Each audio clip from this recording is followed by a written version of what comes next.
The ABFE Funders Fellows Caucus is really about getting grant makers together to deal with critical issues that affect communities of color that are across the world.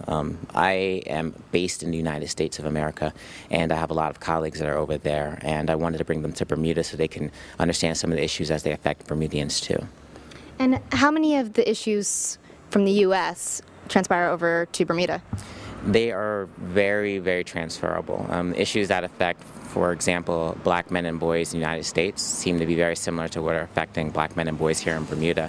And what we really wanted to do is provide an opportunity for good thinkers to get together to figure out how they can solve problems together by taking best practices from what they learned from their experience. And so what are some of the forums or some of the talks that are going to happen over the next few days? So the first thing we're going to do is we're going to set a context for understanding how race affects some of the social disparities that we see in different societies that we live in. And after that, we're going to go specifically into how that relates to some of the issues that black men and boys face. And then we're also going to have a conversation of how money managers of color can get access to investment of funds that could help larger communities of color.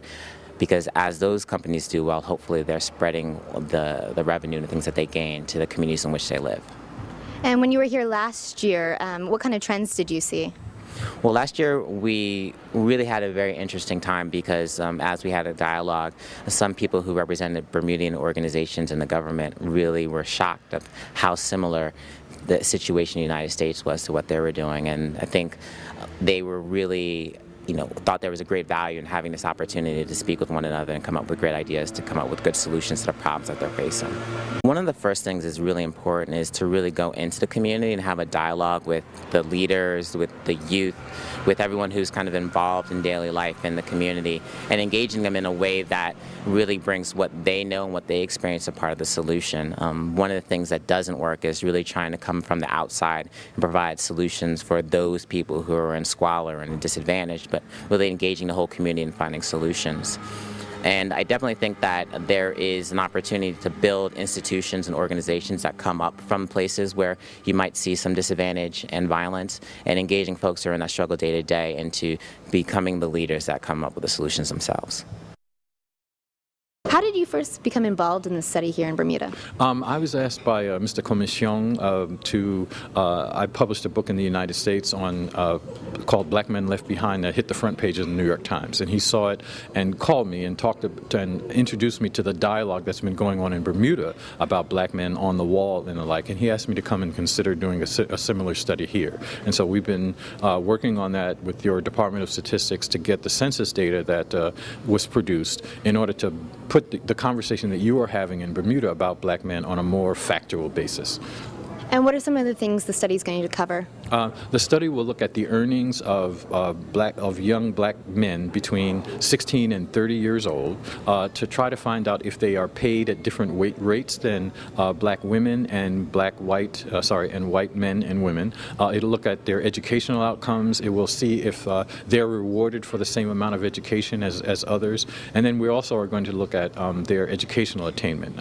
What rate of the census is really good at giving us good graduation rates, but also graduation rates by GPA, so that we'll know how well black male students did vis-a-vis other students, in order to try to understand what is causing the problem that they are not connecting to the wonderful opportunity that exists in the Bermudan labor market for advancement, earnings, income, and so forth.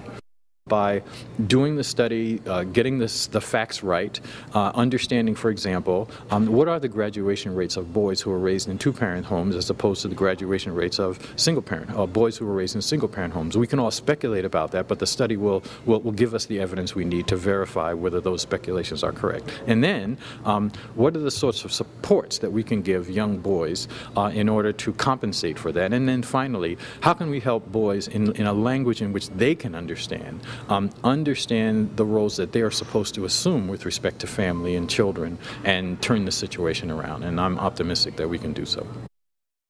in the United States, and as we understand here in Bermuda, is a crisis situation. The level of violence going on with our youth, the level of lack of education and attainment, the whole opportunity structure and life chances for African American males and males, black males throughout the Americas seems to have a similar pattern, and we're trying to find ways to systemically address that. And what are some of the patterns that you're seeing both here in Bermuda and in America? Well, what we're seeing is at the top of all of the negative indicators for life chances, economics, health and well-being, we see the African American male cohort at the top of the bad statistics and at the bottom of the good statistics, and that's consistent across states in the United States. It's consistent across countries, and so we know that it is not a random pattern, and there must be a systemic cause, and there must be a way that we can address that in an aggregate fashion.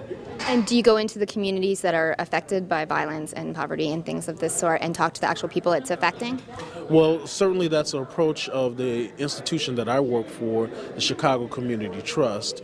And then also there is a national campaign called the 2025 campaign, which is a partnership between ABFE, the Association of Black Foundation Executives. It's led by the 21st Century Foundation in New York, funded by the Ford Foundation in New York in particular, that has brought together activists, policymakers, people on the ground from across the country, in particular cities, to get firsthand understanding from a grassroots level what the problems are and what might be the solutions. It's a very youth-oriented campaign where youth advocates, youth organizers in particular, are getting the firsthand perspective of what these problems are and how to address them.